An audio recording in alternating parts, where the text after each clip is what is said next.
in this little church, we have moved, if you will, kind of to the center of this extraordinary movement.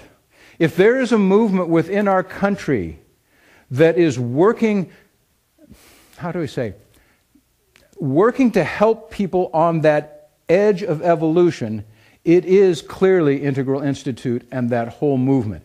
We have now moved as a community, whether you like it or not, to the center of that part on Christianity. And there will be various conferences that I will be attending because now we're part of that.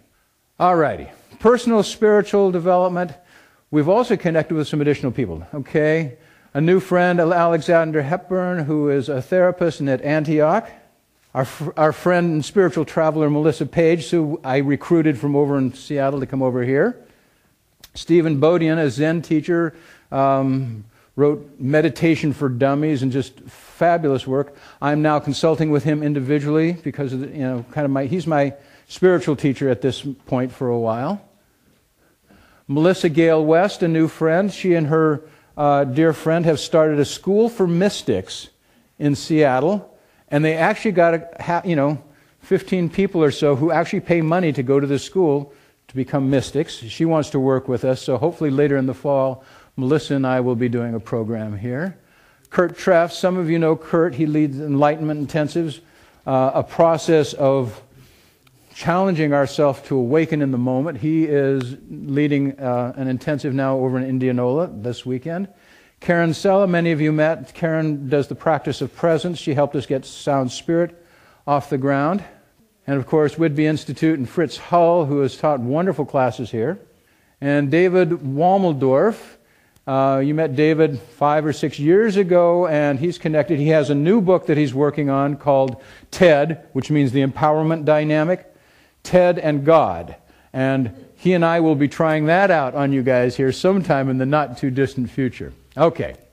And finally, action in the world. You know, there's a big part of the UCC is about sustainability and social justice, and we have wonderful connections with Bainbridge Graduate Institute and, of course, Gifford Pinchot. Bainbridge Graduate Institute is now considered the #1 MBA in sustainable business in the country.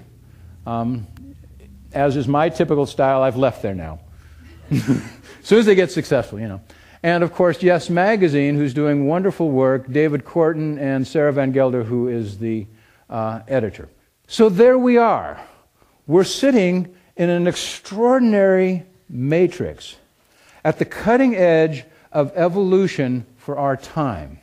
And I think the things that makes me most proud and is really most touching to me is that so much of what happens in our world is about talking heads and people telling us how it should be, and this is the way to go, and blah, blah, blah, right? You hear it all the time.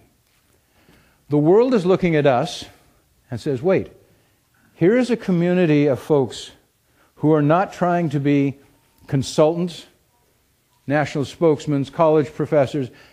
These are folks who are working for a living, taking care of people every day, teaching. We are the folks that actually matter, doing the work on the ground.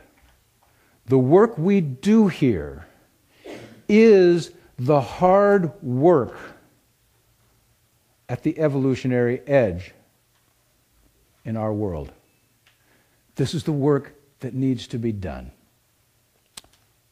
For me, getting back, getting out, and getting away this summer, I got a perspective on the extraordinary things that are happening here. We're doing great stuff in the world. It's time for us to share it.